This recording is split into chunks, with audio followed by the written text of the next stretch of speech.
महाराज युधिष्ठिर का संकल्प था कि वे अपनी प्रजा को सदा दान देते रहेंगे। उनके पास अक्षय पात्र था, जिसकी विशेषता थी कि उसे जो भी मांगा जाए तुरंत प्रस्तुत कर देता था।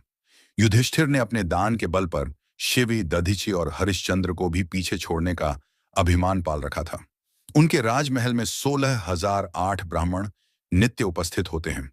उन्हें भरपेट भोजन के साथ दान दिया जाता था। भगवान कृष्ण ने महाराज युधिष्ठिर के दंभ को पकड़ लिया और उन्हें घुमाने के बहाने पाताल लोक के स्वामी बलि के पास ले गए। बलि ने बड़े आदर से भगवान कृष्ण तथा युधिष्ठिर की अभ्यर्थना की। भगवान कृष्ण ने युधिष्ठिर को संकेत करते हुए पूछा कि असुर राज बलि, क्या आप इन्हें जानते हैं? बलि ने बताया कि मैं इनसे पहले से परिचित नहीं हूं। भगवान कृष्ण ने कहा कि ये पांडवों के ज्येष्ठ महादानी युधिष्ठिर हैं। इनके दान से पृथ्वी का कोई व्यक्ति वंचित नहीं है और आज पृथ्वीवासी तुम्हें याद नहीं करते।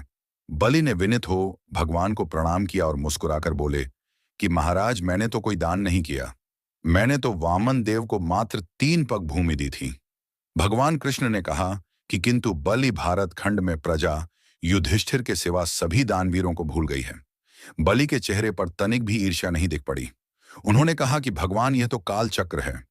वर्तमान के सामने अतीत धुंधला पड़ जाता है। वर्तमान सदैव वैभवशाली होता है।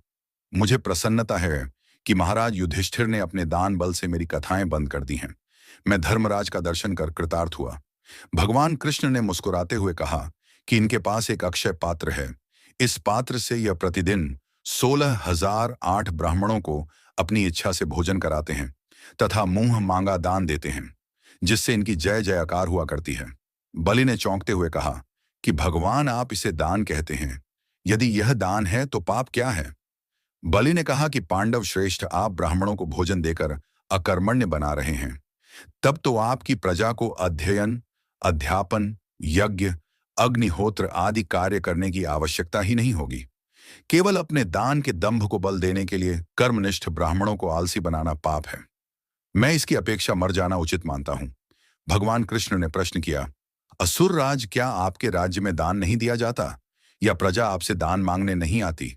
बलि ने कहा कि यदि मैं अपने राज्य के किसी याचक को तीनों लोगों का स्वामी बना दूं, तो भी वह प्रतिदिन अकर्मण्य होकर मेरा भोजन स्वीकार करने नहीं आएगा। मेरी राज्य में ब्राह्मण कर्म योग के उपासक हैं। प्रजा कल्याण साधन किए बिना कोई दान स्वीकार नहीं करती।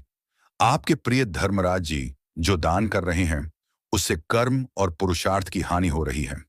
भगवान कृष्ण ने मुस्कुराते हुए युधिष्ठिर की ओर देखा। युधिष्ठिर को अपनी भूल का ज्ञान हो चुका था। उन्होंने अपना सर झुका लिया। परंतु आज के राजनीतिज्ञ अपने वोट बैंक के लिए कर्ज माफी तथा बेरोजगारी भत्ता देने की घोषणा कर वर्तमान तथा भावी पीढ़ी को अकर्मण्य एवं आलसी बनाने के लिए उतारू हैं। उन्हें समझाने के लिए भगवान कृष्ण जैसे अवतार की पुनः आवश्यकता है।